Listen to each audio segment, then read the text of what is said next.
Today I'm going to talk how I prepared for an over-the-board chess tournament in only 1.5 months and also gain around 60 points of rating. If you have a tournament coming up and you don't know how to start your training, maybe that's a video for you. So today is going to be more talking video, that's why I need to get comfortable. So I'm going to tell you how I prepared for my OTB chess tournament. I applied on the tournament in January 2023, and a month and a half before, I realized that I'm not ready. I know how to play chess, but obviously I haven't been playing any tournament for the entire year. I haven't been training at all. I did some chess content on Twitch, but that's never the same.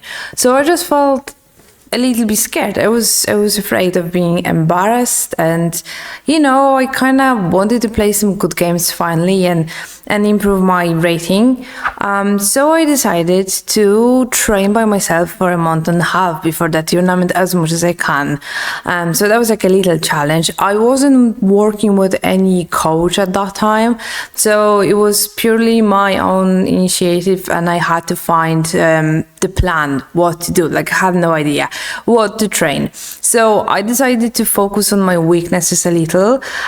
So I'm really bad at endgames. And I'd say that probably a lot of times I would avoid certain exchanges on the board because I would be too scared of going to the end game, which is obviously not the way to live. So I focus a little bit on that, but mostly I would say 80% of my training were puzzles. Someone recommended me woodpecker method, so I got the book. I was actually solving that on Chessable because it was just easier for me, but the normal book is okay too. And I was working on that for the whole time, the month and a half, every day. I was solving puzzles. I looked a little at different openings, but it was just to remind myself the regular lines I am playing, but mostly puzzles. So how did I approach the fact that suddenly I had to train every day when I wasn't training at all before? That was hard, not going to lie, keep up with the streak. It's not always easy.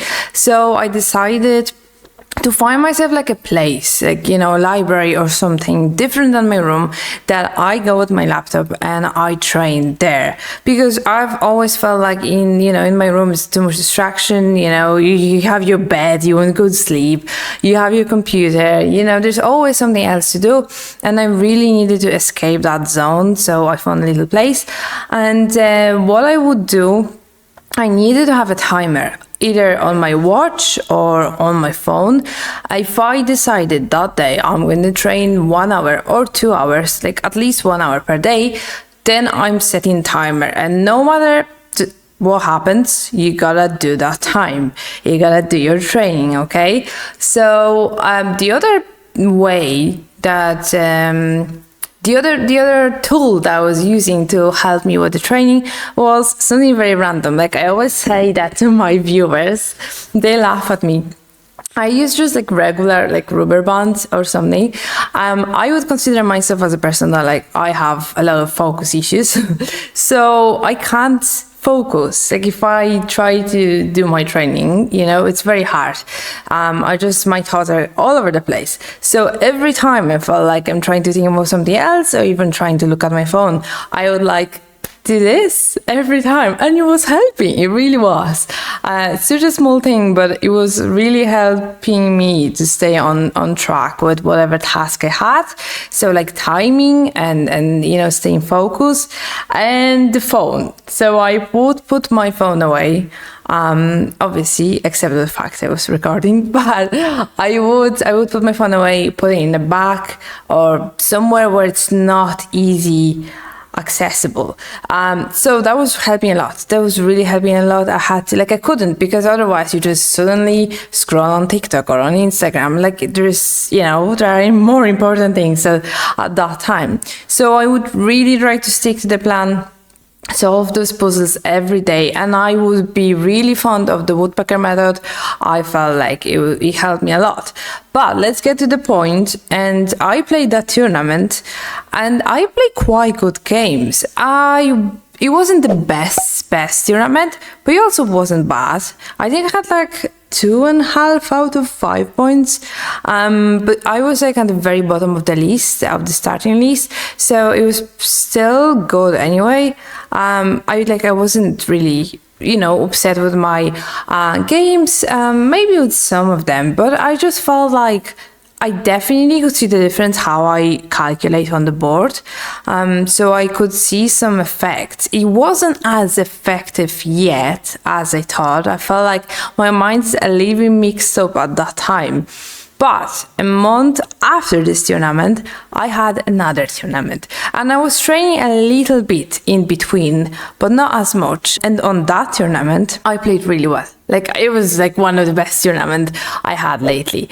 I was playing really strong games. The things I was seeing on the board were like insane. Like, I mean, some things I was calculating, like I knew that I wouldn't calculate that before. So I could see, you know, the big progression in my head, which was really good. I was really happy about that. I wonder why I couldn't see the effects on the first tournament, but I could see on the second. It was just more effective. I guess my mind just needed a bit of time to like settle the knowledge.